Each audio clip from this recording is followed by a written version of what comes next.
How's it going? My name is Robert Burton, and I'm obviously a guitar player. I play a fairly unique style of guitar. I play a 7-string guitar. That's fairly unique. I have a jazz background, and so I express myself with a 7-string guitar playing a lot of jazz tunes, quite honestly, what we call jazz standard. One of the biggest differences is I tune my low string, to a B.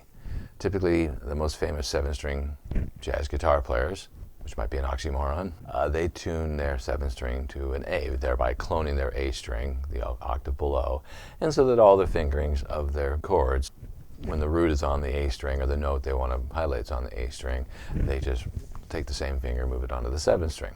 With the B tuning, there are some advantages. Bass lines make more sense, a few other things, but we have to kind of reinvent some of our voicings.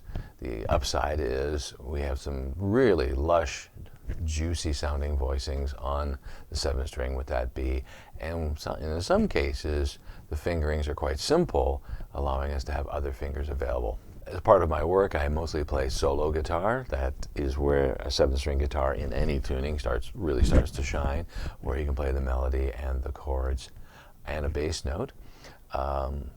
I also play in duos with, say, a vocalist or a horn player, where I can be playing bass lines and chords while they handle the melodic duty. And again, slightly unique, I don't just play jazz. I play a lot of different tunes. Most of the tunes that aren't jazz are ones that are just interesting to me, or just tunes I really like. There are exceptions to that when I'm asked to play at someone's wedding and they make a request for a specific song or set of songs, usually for the processional, sometimes for the first dance. And there I learn tunes that I might not like. Sometimes I find new tunes that I make it into my repertoire, and sometimes there's tunes I'll never play again. But I am able to take a tune and turn it into a solo guitar piece for 7-string guitar.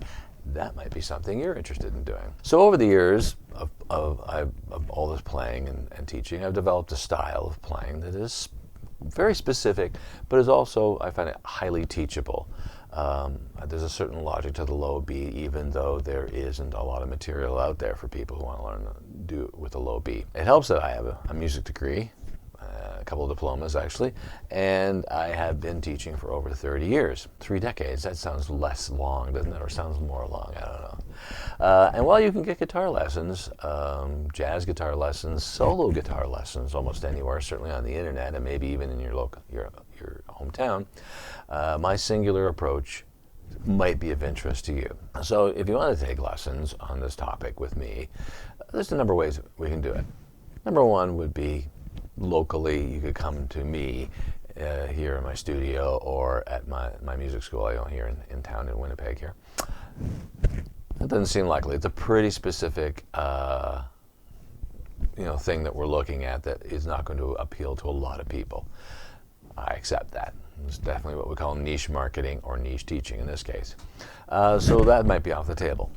The most popular way, of course, nowadays is a Zoom lesson. And I've picked Zoom because of certain functionalities that you can do and security issues that haven't been addressed with Skype or FaceTime or any of those sorts of things. And it's just a nice format. I know it's not perfect, but it works really well. On my end, I am using state-of-the-art technology. I use really good microphone. I'm using a great interface this way, an external sound card, a sub mixer, and I'm also using a side camera here, which you can't see during the lesson. As a bonus, I record the lesson, and when the lesson is done, I send you the file. I send you the lesson you just had. Now, you could record it on your end, but we know what the internet can be like, and if your internet's dodgy, things I'm saying and playing might get lost. But when I record on my end, everything I'm saying and playing doesn't get lost. On top of which, I have this side angle camera where you can see just my hands and my fingers, where they're going, what strings I'm playing, and you're just basically zooming in on the guitar from the right hand to the nut here to the left hand. Another option for lessons using the same technology is a video exchange, where you email me or send me a video and ask a question or ask about a specific song that you like to learn. Like, hey Robert, I'd like to learn how you play Darn That Dream on a 7-string guitar. And then I would do a complete lesson kind of play it like I did at the beginning, obviously the full tune. Play it like I did at the beginning, maybe a more stripped down version to begin with, to show you all the places, the grips as we call them, the chord shapes, and you would be able to see them both this way, with me talking about it, and the side angle here, where you see the neck. Right, and then you could play it for me and record it yourself and send it to me, and I could critique it and give you some suggestions, or you could just ask questions over and over again, or just ask questions about specific parts. Right, we can cover as many tunes as you want that way. A third option is where you leave it up to me. You trust me to pick tunes that are good to start with.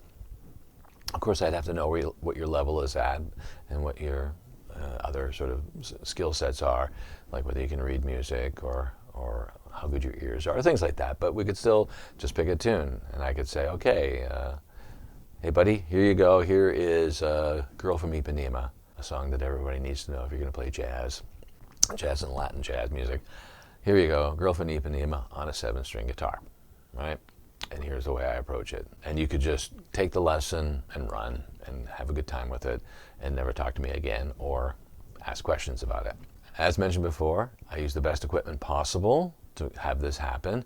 And when I edit videos, I use professional grade editing tools so to give you the best lesson so that the information that I'm imparting gets through to you, all right?